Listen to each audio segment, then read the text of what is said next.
उन सैनिकों ने आखिर वो कौन सा अपराध किया था? लड़ाई तो पांडवों और कौरवों के बीच में थी, तो कृष्ण जी ने इन बातों पर क्यों नहीं सोचा? अगर वह युद्ध नहीं होता तो निरपराध बहुत सारे सैकड़ों हजारों लोगों की जान नहीं जाती। लेकिन कृष्ण जी अगर चमत्कारी होते तब ऐसा करते ना। ईश्वर में विश्वास और रोज रोज की प्रार्थना, जिसे मैं मनुष्य का सबसे अधिक स्वार्थी और गिरा हुआ काम मानता हूँ। समाज को इस ईश्वरीय विश्वास के विरुद्ध उसी तरह लड़ना होगा जैसे कि मूर्ति पूजा तथा धर्म संबंधी क्षुद्र विचारों के विरुद्ध लड़ना पड़ा था। मैं आपको यह बता दूं कि अंग्रेजों की हुकूमत यहाँ इसलिए नहीं है कि ईश्वर चाहता है, बल्कि इसलिए है कि उनके पास ताकत है और हम में उनका विरोध करने की हिम्मत नहीं। वे हमें अपने प्रभुत्व में ईश्वर की सहायता से नहीं रखे हुए हैं, बल्कि बंदूकों, राइफलों, बम और गोलियों, पुलिस और सेना के सहारे रखे हुए हैं। कि मैं पूछता हूँ कि तुम्हारा सर्वशक्तिशाली ईश्वर हर व्यक्ति को उस समय क्यों नहीं रोकता है जब वह कोई पाप या अपराध कर रहा होता है? ये तो बहुत आसानी से कर सकता है कि मनुष्य को बस आत्मा की अमरता में विश्वास दिला दो और उसके बाद उसकी सारी धन संपत्ति लूट लो। जिन्हें दंभी और घमंडी ब्राह्मणों ने जानबूझकर अज्ञानी बनाए रखा तथा जिन्हें तुम्हारी पवित्र ज्ञान की पुस्तकों, वेदों के कुछ वाक्य सुन लेने के कारण कान में पिघले शीशे की धारा को सहने की सजा भुगतनी पड़ती थी। तुम ऐसे कितने व्यक्तियों से मिले हो जो यह कहते हैं कि वे किसी पाप के कारण पूर्व जन्म में गधा के रूप में पैदा हुए थे? एक भी नहीं। अपने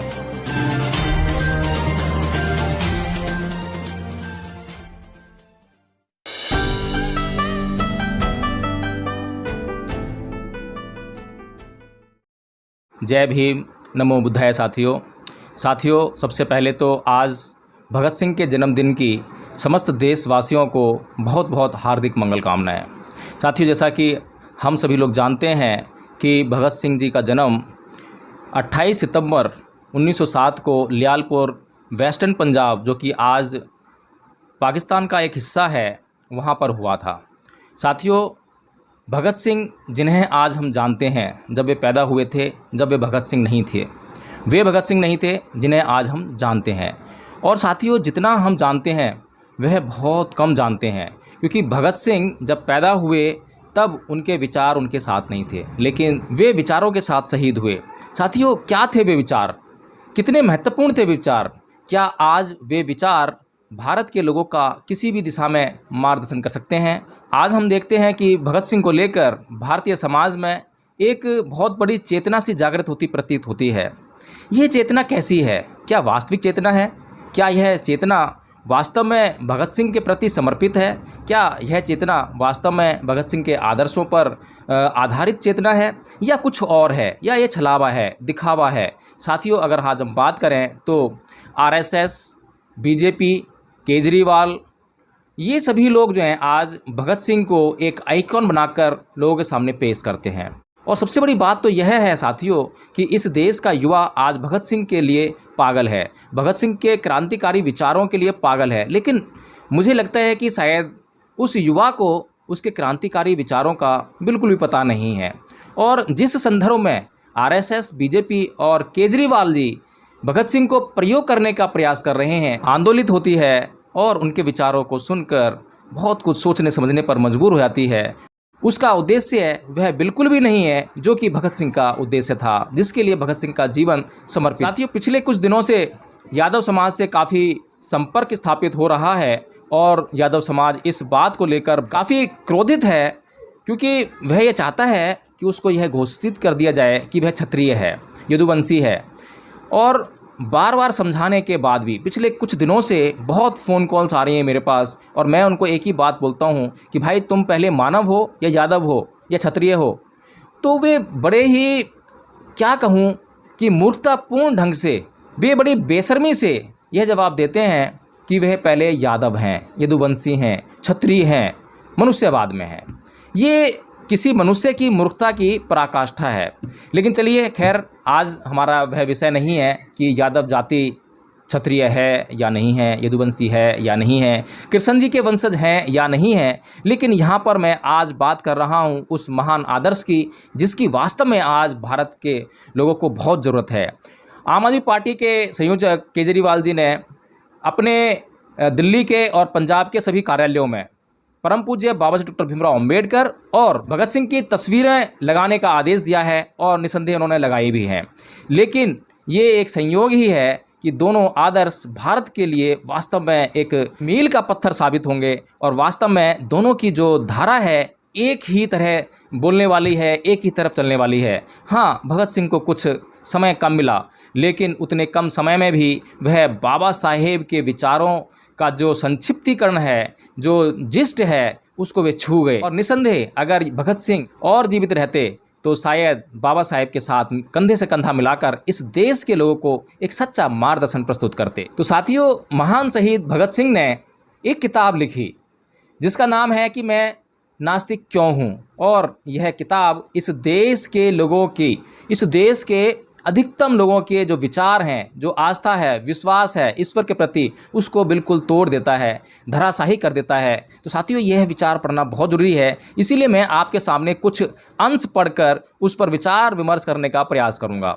साथियों, पूरी किताब तो लंबी है, लगभग 8-10 पेजों की किताब है, लेकिन मैं उसके कुछ मुख्य अंश, ताकि वीडियो लंबा ना हो जाए, इसलिए मैं उसे मुख्य अंश पढ़कर आपको जो है बताना चाहूँगा कि भगत सिंह की दिशा क्या थी। साथियों, भगत सिंह अपनी किताब में लिखते हैं कि और हिंदुओं, तुम कहते हो कि आज लोग कष्ट भोग रहे हैं, ये पूर्व जन्म के पापी हैं। ठीक है, तुम कहते हो आज के उत्पीड़क पिछले जन्मों में साधु पुरुष थे। उत्पीड़क यानी कि जो अत्याचार कर रहे हैं, जिन लोगों पर अत्याचार कर रहे हैं वे पिछले जन्म में साधु पुरुष थे, और जिन लोगों पर अत्याचार हो रहे हैं वे इसलिए अत्याचार हो रहे हैं, इसलिए कष्ट भोग रहे हैं क्योंकि उनके पिछले कर्मों का फल है। अतः वे सत्ता का आनंद लूट रहे हैं। मुझे यह मानना पड़ता है कि आपके पूर्वज बहुत चालाक व्यक्ति थे। उन्होंने ऐसे सिद्धांत गढ़े जिनमें तर्क और अविश्वास के सभी प्रयासों को विफल करने की काफ़ी ताकत है। लेकिन हमें यह विश्लेषण करना है कि ये बातें कहाँ तक टिकती हैं। न्यायशास्त्र के सर्वाधिक प्रसिद्ध विद्वानों के अनुसार दंड को अपराधी पर पड़ने वाले असर के आधार पर केवल 3-4 कारणों से उचित ठहराया जा सकता है कि किसी व्यक्ति को दंड क्यों देते हैं किसी अपराध के लिए। इसको अगर हम उचित ठहराना चाहें तो उसके लिए 3 कारण भगत सिंह बताते हैं। वे हैं प्रतिकार, यानी कि किसी ने किसी के प्रति कोई अपराध कर दिया हो तो उसके प्रति भी वैसा ही अपराध करें। यानी किसी ने अगर चोरी कर ली है तो उसकी चोरी करें, या फिर किसी ने किसी का हाथ काट दिया तो उसका हाथ काट दें, किसी ने किसी के घर की स्त्रियों के साथ में कुछ दुर्व्यवहार कर दिया है तो उसके साथ में भी ऐसे, उसके घर की स्त्रियों के साथ में ऐसा ही दुर्व्यवहार करना, इसे कहते हैं प्रतिकार। एक तो ये है सिद्धांत दंड का जो है। दूसरा है भय, यानी कि उसे उस अपराध के प्रति, उस अपराध के फल के प्रति भय दिखाना। तीसरा है उसमें सुधार, यानी कि किसी ने अपराध कर दिया है और उसमें सुधार की संभावनाएं मौजूद हैं तो उन्हें एक्सप्लोर करना। आज सभी प्रगतिशील विचारकों द्वारा प्रतिकार के सिद्धांत की निंदा की जाती है कि भाई अगर किसी ने आपकी हत्या की है या चोरी की है, आपका कुछ अहित कर दिया है तो आप भी उसका अहित करो। इस बात की जो है अधिकतर, या आज कहें कि कोई भी व्यक्ति ऐसा नहीं होगा जो बदले की भावना से इस दंड सिद्धांत को प्रतिपादित करता हो। भयभीत करने के सिद्धांत का भी अंत वही है और केवल सुधार करने का सिद्धांत ही आवश्यक है और मानवता की प्रगति का अटूट अंग है। इसका उद्देश्य अपराधी को एक अत्यंत योग्य तथा शांतिप्रिय नागरिक के रूप में समाज को लौटाना है। लेकिन यदि हम यह बात मान भी लें कि कुछ मनुष्यों ने पूर्व जन्म में पाप किए हैं तो ईश्वर द्वारा उन्हें दिए गए दंड की प्रकृति क्या है? तुम कहते हो कि वह उन्हें गाय, बिल्ली, पेड़, जड़ी बूटी या जानवर बनाकर पैदा करता है। तुम ऐसे 84 लाख दंडों को गिनाते हो। मैं पूछता हूँ कि मनुष्य पर सुधारक के रूप में इनका क्या असर है? तुम ऐसे कितने व्यक्तियों से मिले हो जो यह कहते हैं कि वे किसी पाप के कारण पूर्व जन्म में गधा के रूप में पैदा हुए थे? एक भी नहीं। अपने पुराणों से उदाहरण मत दो। मेरे पास तुम्हारी पौराणिक कथाओं के लिए कोई स्थान नहीं है। और फिर क्या तुम्हें पता है कि दुनिया में सबसे बड़ा पाप गरीब होना है? गरीबी एक अभिशाप है, वह एक दंड है। मैं पूछता हूँ कि अपराध विज्ञान, न्यायशास्त्र या विधि शास्त्र के एक ऐसे विद्वान की आप कहाँ तक प्रशंसा करेंगे जो किसी ऐसी दंड प्रक्रिया की व्यवस्था करे जो कि अनिवार्यतः मनुष्य को और अधिक अपराध करने को बाध्य करे। क्या तुम्हारे ईश्वर ने यह नहीं सोचा था, या उसको भी ये सारी बातें मानवता द्वारा अकथनीय कष्टों के झेलने की कीमत पर अनुभव से सीख? तुम क्या सोचते हो? किसी गरीब तथा अनपढ़ परिवार जैसे एक चमार या मेहतर के यहाँ पैदा होने पर इंसान का भाग्य क्या होगा? चूँकि वह गरीब है इसलिए पढ़ाई नहीं कर सकता, वह अपने उन साथियों से तिरस्कृत और त्यक्त रहता है जो ऊंची जातियों में पैदा होने की वजह से अपने को उसमें ऊंचा समझते हैं। उसका अज्ञान, उसकी गरीबी तथा उससे किया गया व्यवहार उसके हृदय को समाज के प्रति निष्ठुर बना देते हैं। मान लो यदि वह कोई पाप करता है तो उसका फल कौन भोगेगा? ईश्वर, वह स्वयं, या समाज के मनीषी? और उन लोगों के दंड के बारे में तुम क्या, जिन्हें दंभी और घमंडी ब्राह्मणों ने जानबूझकर अज्ञानी बनाए रखा तथा जिन्हें तुम्हारी पवित्र ज्ञान की पुस्तकों, वेदों के कुछ वाक्य सुन लेने के कारण कान में पिघले शीशे की धारा को सहने की सजा भुगतनी पड़ती थी। यदि वे कोई अपराध करते हैं तो उसके लिए कौन जिम्मेदार होगा और उसका प्रहार कौन सहेगा? मेरे प्रिय दोस्तों, ये सारे सिद्धांत विशेषाधिकार युक्त लोगों के आविष्कार हैं। ये अपनी हथियाई हुई शक्ति, पूंजी तथा उच्चता को इन सिद्धांतों के आधार पर सही ठहराते हैं। जी हाँ, शायद वह अपटन सिंक्लेयर ही था जिसने किसी जगह कि मनुष्य को बस आत्मा की अमरता में विश्वास दिला दो और उसके बाद उसकी सारी धन संपत्ति लूट लो। वह बगैर बड़बड़ाए इस कार्य में तुम्हारी सहायता करेगा।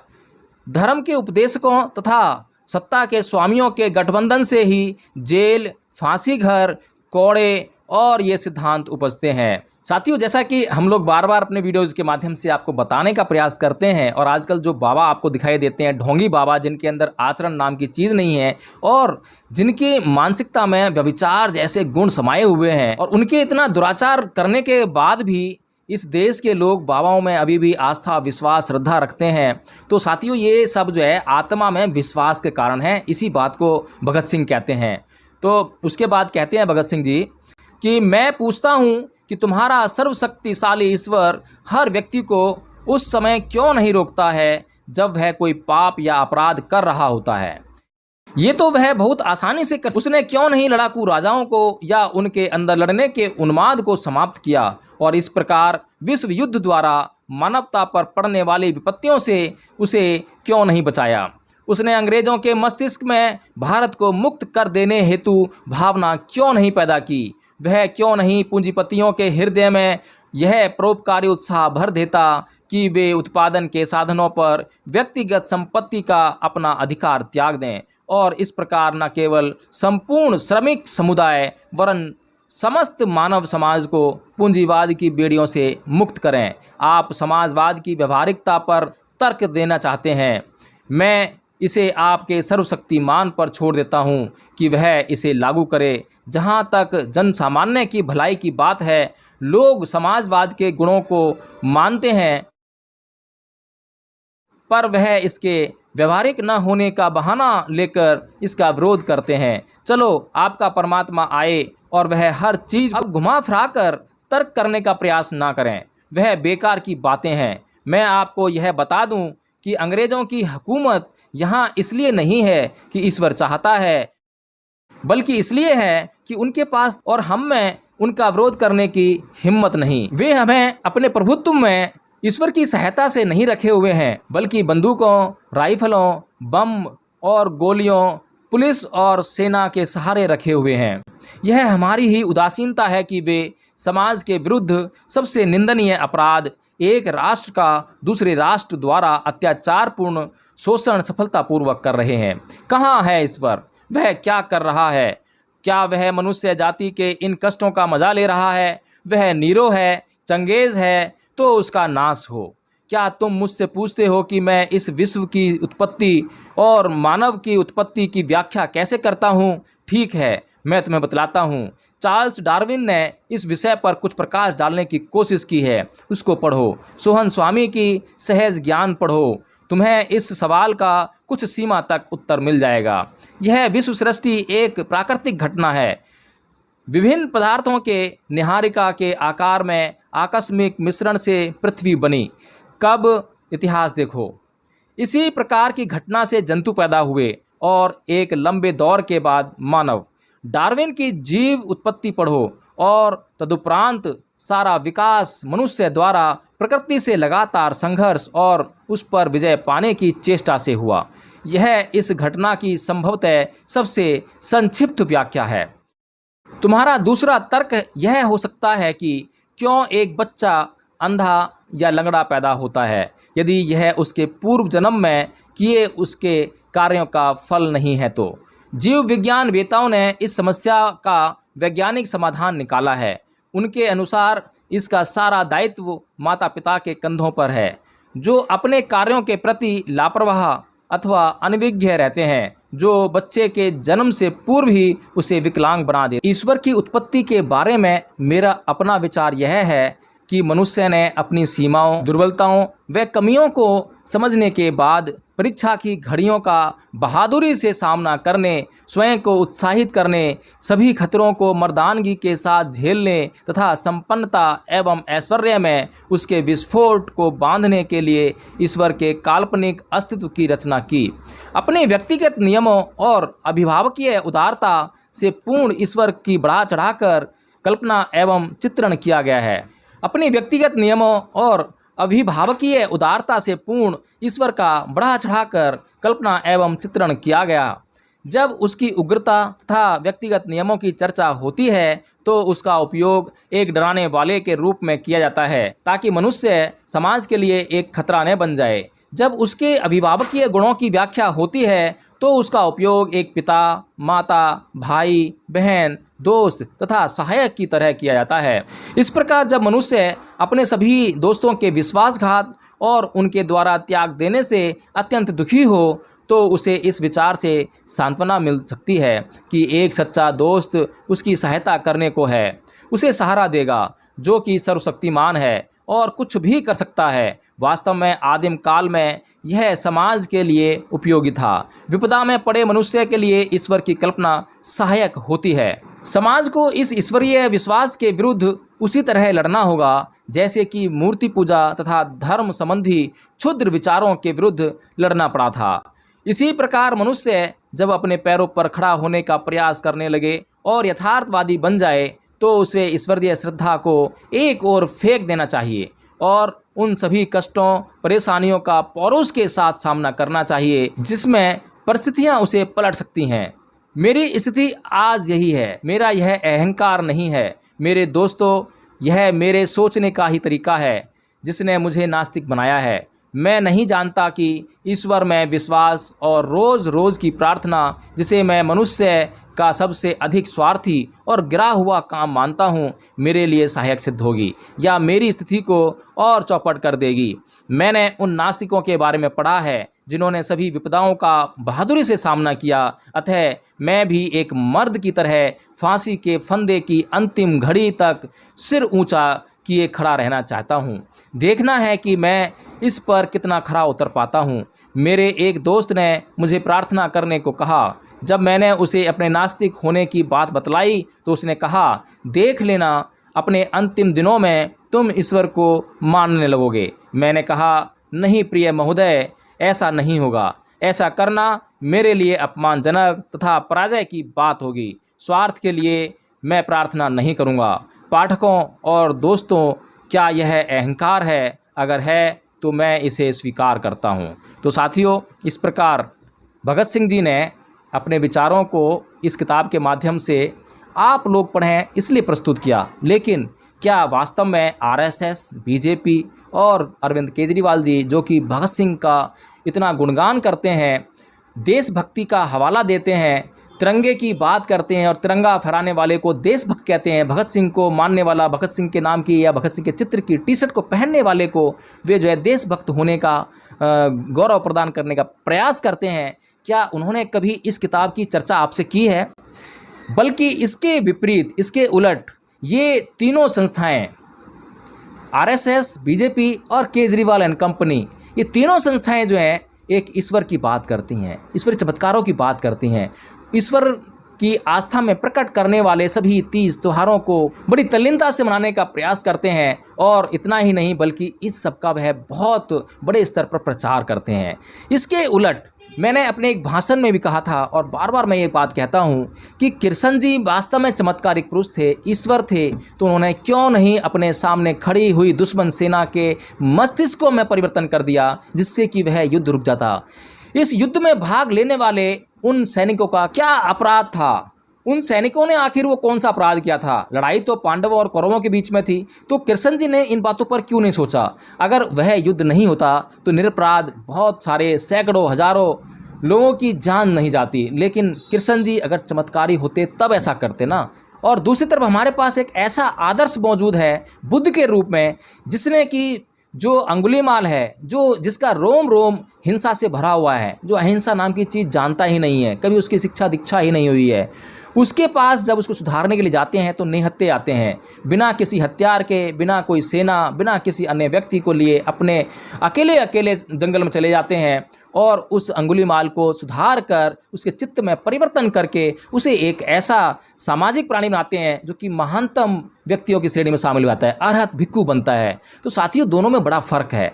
यही बात हम बार बार इस देश के लोगों को समझाने का प्रयास करते हैं। और आजकल जो यादव समाज के लोग विरोध कर रहे हैं कि उन्हें क्षत्रिय का दर्जा मिलना चाहिए, वे क्षत्रिय हैं क्योंकि कृष्ण जी के वंशज हैं, यदुवंशी हैं। साथियों, मैं उन्हें सिर्फ एक ही बात कहना चाहता हूँ कि यदि वे भगत सिंह को अपना आदर्श मानते हैं, यदि वे भगत सिंह को देशभक्त मानते हैं, यदि वे भगत सिंह के विचारों से ज़रा सा भी सहमत हैं, तो थोड़ा सोचिए। मैं अब भी भगत सिंह की इस किताब के इस संदर्भ को पढ़ने के बाद भी मैं आपको इस बात के लिए नहीं कह रहा हूं कि आप मेरी बात मान लीजिए। मैं ये बात कभी कहता ही नहीं, कभी कह ही नहीं सकता। कोई भी तर्कशील व्यक्ति, विवेकशील व्यक्ति कभी आपको कोई बात मानने के लिए नहीं कहेगा, वह हमेशा जांच करने के लिए कहेगा। और भगत सिंह ने अपनी इस किताब में कहा भी है कि ईश्वरीय शक्तियों में विश्वास वे लोग करते हैं जो साहसी नहीं हैं, जो निकट्ठू हैं, जो आलसी हैं, जिन्हें खोज करने में बहुत कष्ट प्रतीत होता है, जो खोज करने का जो परिश्रम है उसे नहीं कर सकते, जो जोखिम है उसे नहीं उठा सकते। तो साथियों, ईश्वर में विश्वास करना उन मूर्ख और आलसी और परिश्रम ना करने वाले लोगों का एक सिद्धांत है, जिन्होंने अपने आलस के कारण उसको प्रतिपादित किया है। और साथियों, एक बात और यहाँ पर जाते जाते कहना चाहूँगा कि पेरियार ललई सिंह बौद्ध यादव जी ने यादव समाज के लिए एक कथन कहा था, उन्हें हिजड़ा कहकर संबोधित किया था। साथियों, उन्होंने ऐसा कहने का साहस क्यों किया? और साथियों, उन्होंने यह बात कही या नहीं कही मुझे नहीं पता, लेकिन एक वीडियो मैंने देखा जिसमें ऐसा कहा गया है। तो साथियों, क्या है इस बात के पीछे का रहस्य? भगत सिंह भी यादव समाज को, या वे लोग जो ईश्वर या चमत्कारी शक्तियों में विश्वास करते हैं, उनके लिए यही कुछ शब्द इस्तेमाल करते हैं। क्या कहते हैं वे कहते हैं कि अतः मैं भी एक मर्द की तरह फांसी के फंदे की अंतिम घड़ी तक सिर ऊंचा किए खड़ा रहना चाहता हूं। यानी कि अपने जो उनके नास्तिकता के विचार थे, नास्तिक कहना वैसे सही अर्थ नहीं है, लेकिन जो लोग ईश्वर में विश्वास करते हैं और वे उन लोगों को जो उनके ईश्वर में विश्वास नहीं करते हैं उनको नास्तिक कहते हैं। तो वे अपने नास्तिकता के साथ में अपने अंतिम समय तक खड़ा रहना चाहते हैं, उसी को वे मर्दानगी कहते हैं। तो साथियों, इसके विपरीत लोगों को क्या कहेंगे? तो पेरियार ललई सिंह बौद्ध यादव जी ने अपने उन समाज जो पुरुषार्थ नहीं कर सकते, उद्यम नहीं कर सकते, परिश्रम नहीं कर सकते, उन लोगों के लिए ये शब्द कहे होंगे। मुझे ऐसा लगता है, ये तर्क की बात है, ऐसा विश्वास मुझे होता है कि शायद मैं खुद स्वयं कुछ नहीं कहता, बल्कि आप पर छोड़ता हूँ कि आप उन्हें क्या कहेंगे। जय भीम, नमो बुद्धाय। तो साथियों, यह कोई लांछन लगाने की बात नहीं है, ये सिर्फ उन लोगों को जागृत करने के उद्देश्य से है कि वे जागृत हो जाएं, वे उद्यम करें, परिश्रम करें, मेहनत करें, वे जांच करने का जोखिम उठाएं। जिन्हें लगता है कि ईश्वर की सत्ता को चुनौती देने से ईश्वर उनके खिलाफ कुछ विद्रोह खड़ा कर देगा, वे उस ईश्वर की सत्ता को चुनौती दें, वे उस ईश्वर के उस अनिष्ट करने वाले कर्मों के फल भोगने के लिए अपने आप को मर्दानगी से खड़ा कर दें कि हम देखते हैं कि ईश्वर हमारा क्या बिगाड़ सकता है, हम देखते हैं कि शनि देव तेल न चढ़ाने देने पर क्या कर सकता है, हमारा किस तरह से अनिष्ट कर सकता है। तो साथियों, यह मर्दानगी वाली बात है, जो चैलेंज करे, जो चुनौती दे, जो खोज करे, जो उद्यम करे, जो परिश्रम करे। और जो लोग उद्यम नहीं करते, परिश्रम नहीं करते, खोज नहीं करते, जो चुनौतियां स्वीकार नहीं करते, दूसरों को चुनौती नहीं देना चाहते हैं, तो साथियों उन्हें क्या कहा जाएगा।